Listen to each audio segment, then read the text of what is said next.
चेहरे पर ये खुशी और विदेश मंत्री डॉक्टर जयशंकर की पीठ थपथपाते कतर के आमिर की ये तस्वीरें। कई मौके ऐसे भी आए जब विदेश मंत्री डॉक्टर जयशंकर के कंधे पर हाथ रखकर उन्होंने अभिवादन स्वीकार किया। जो इंडिया की सॉफ्ट पावर है उसकी बड़ी रेलिवेंस एंड वैल्यू है कतर के अंदर, और कतरी उसको बहुत ज्यादा अहमियत देते हैं। बेसिकली ये जो दौरा है ये एक नए रिलेशनशिप की बुनियाद रखने लगे। कोई भी भारत को नहीं छोड़ना चाहता, कोई भी मोदी साहब को नहीं छोड़ना चाहता, उनसे सबको फायदा ही फायदा है। वो एक ऐसे lucky prime minister, lucky leader, the luckiest leader, बहुत ही खुशकिस्मत इंसान है मोदी साहब के। इस वक्त उस जगह पर वो मौजूद है जहां पर वो थर्ड एग्जीक्यूटिव टर्म में धड़ल्ले से हुकूमत करें, और साथ ही पूरी दुनिया की लीडरशिप जो है वो उनके पास पहुंच रही है। बहुत जल्दी ओआईसी तुम्हें घोषित करेगा कि तुम्हें इस्लाम से खारिज किया जाता है, तुम्हें और कंगलुओं को, कि इस्लाम को मानने वाले हैं नहीं ये लोग। न शरिया लगाया इन्होंने, न इस्लाम को मानते हैं, न इस्लाम के हिसाब से काम करते हैं।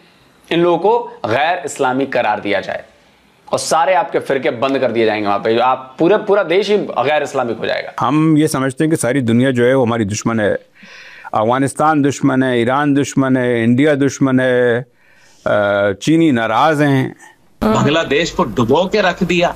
यही इसको समझने की जरूरत है कि आज वहां एक अफसोस का वाक़या है। जय हिंद दोस्तों, कतर के आमिर को लेने के लिए नरेंद्र मोदी ने सारे प्रोटोकॉल तोड़ते हुए रात 12 बजे उनको रिसीव किया।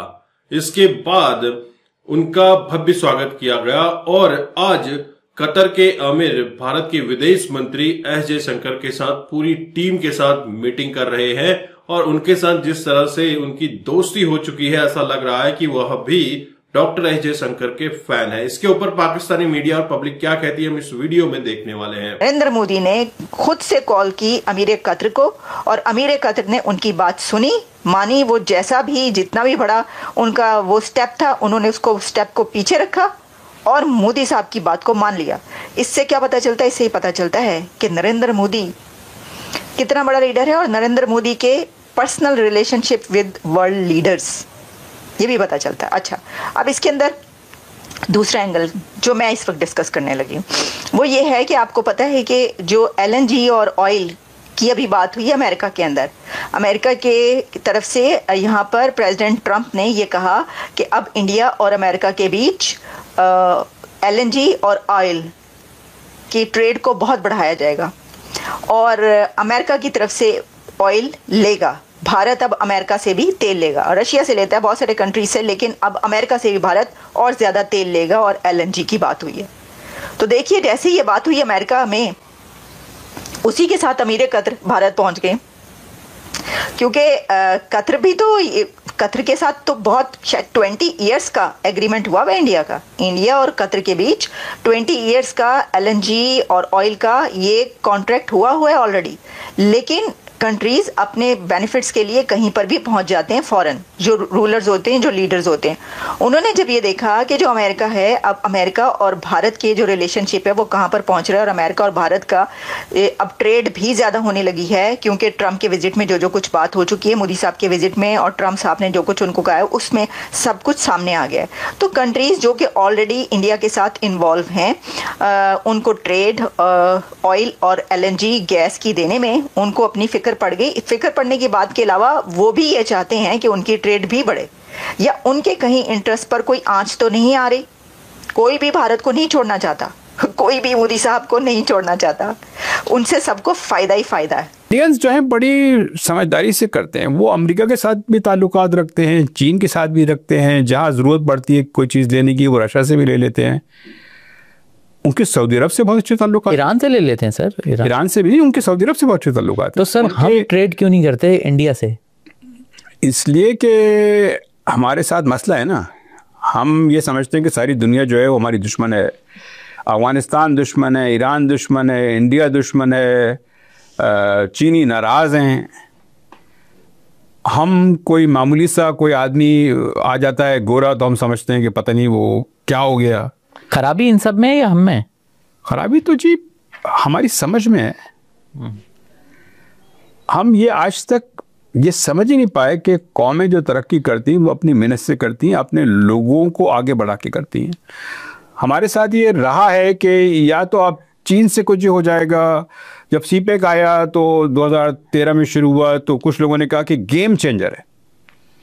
आज ये हालत है कि सबसे ज़्यादा जो पाकिस्तान मकरूज है वो चीन का है, कोई $30 बिलियन। अच्छा, आप सीपैक की बात कर रहे हैं, आप काफ़ी ट्वीट वगैरह भी करते रहते हैं, सीपैक पे आपने लिखा भी है काफ़ी। मुझे ये बताएं कि ये तकरीबन $62 बिलियन का सीपैक मंसूबा है, और इसमें जो है ये जो पूरी इन्वेस्टमेंट हुई है, क्या ये ऐड है या ये कर्जा है या ये शराकतदारी पार्टनरशिप है, ये है क्या? ये $62 बिलियन को ज़रा सा आप एक्सप्लेन करेंगे, ये क्या है? पहली बात तो ये कि $62 बिलियन अनाउंस हुए थे, ये हुआ नहीं है। अच्छा, मेरे ख्याल से बहुत मुश्किल $50 बिलियन का है जो एक्चुअल जो है प्रोजेक्ट्स लगे हैं या लग रहे हैं। ठीक है, लेकिन इसमें भी कोई 75% या थोड़ा सा ज़्यादा ही बल्कि वो लोन्स हैं। इसीलिए पाकिस्तान जो है इस वक्त कोई अब चाइना अच्छा ये लोन्स हैं? लोन्स, जी जी, मैं थोड़ी सी रहा हूँ। कोई $29 बिलियन जो हैं पाकिस्तान वो करता है, चाइना का मकरूज है। तो सीपेक में जो प्रोजेक्ट लगे, जैसे कि आप पावर प्लांट्स ले लें या आप इसको ले लीजिए, आप सक्कर मुल्तान मोटरवे, ये लोन्स दिए गए हैं। मिसाल के तौर पर जो ये इन्वेस्टमेंट नहीं है, इन्वेस्टमेंट नहीं है। इन्वेस्टमेंट तो वो होता है कि आप कहेंगे जी दूसरा मुल्क जो है वो आके लगा रहा है और अगर प्रॉफिट होगा तो फिर वो उससे मतलब उसको बेनिफिट होगा। जैसे रिकोडिक प्रोजेक्ट है कि उसमें जो कंपनी है बैरिक गोल्ड, वो अपना उसने इक्विटी इंटरेस्ट लिया है। तो सर उस लिहाज से हमेशा सियासतदानों की तकरीरों में यही सुना है कि सीपेक के तहत सरमायाकारी तो वो होती है ना कि मतलब जहाँ पे हम ROI तय करते हैं। नहीं, सरमायाकारी जिस तरह मैंने आपको मिसाल दे रहा हूँ रिकोडिक की, बैरिक गोल्ड दुनिया की बहुत बड़ी कंपनी है, उन्होंने 50% जो है उसमें प्रॉफिट शेयरिंग है ना, स्टेक लिए कि अगर जब वो प्रॉफिटेबल होगी तो उसमें से जो प्रॉफिट आएगा उसका हिस्सा बनेगा, वो ठीक है उसमें ले जाएंगे। तो दोस्तों आपने ये वीडियो देखी और आपको आइडिया लग गया होगा कि कतर के आमिर भी डॉक्टर एस जयशंकर साहब के फैन है। दरअसल एस जयशंकर साहब और कतर के टॉप लीडर्स का आमना सामना कब हुआ, जब भारत के 8 सैनिकों के ऊपर एक फांसी की सजा मुकर्रर कर दी गई थी। किसी जासूसी के केस में उनको फंसाया गया था और फिर डॉक्टर एस जयशंकर ने उनसे बात करके उनकी फांसी को रुकवाया और फिर उनको अच्छे तरीके से घर भी पहुंचा दिया। आपने देखा कि भारत के विदेश मंत्री, भारत के प्रधानमंत्री अपने लोगों को कहीं पर भी फंसा हुआ नहीं देखते हैं। आज जो लोग अमेरिका से डिपोर्ट होकर वापस आ रहे हैं, बेड़ियों में उनको लपेट कर लाया जा रहा है, वो तो अमेरिका का लॉ है ही, क्योंकि जब भी कोई पुलिसमैन किसी भी आदमी से बात करता है तो सबसे पहले बेड़ियां डाली जाती है, हथकड़ी लगाई जाती है। हमारे यहाँ थोड़ा सा उसको गलत तरीके से लिया जाता है, लेकिन वो सब फॉलो करते हुए उनको लाया जा रहा है। कुछ लिब्रांडो गैंग ये भी कह रहे हैं कि इनको इस तरह से क्यों लाया जा रहा है।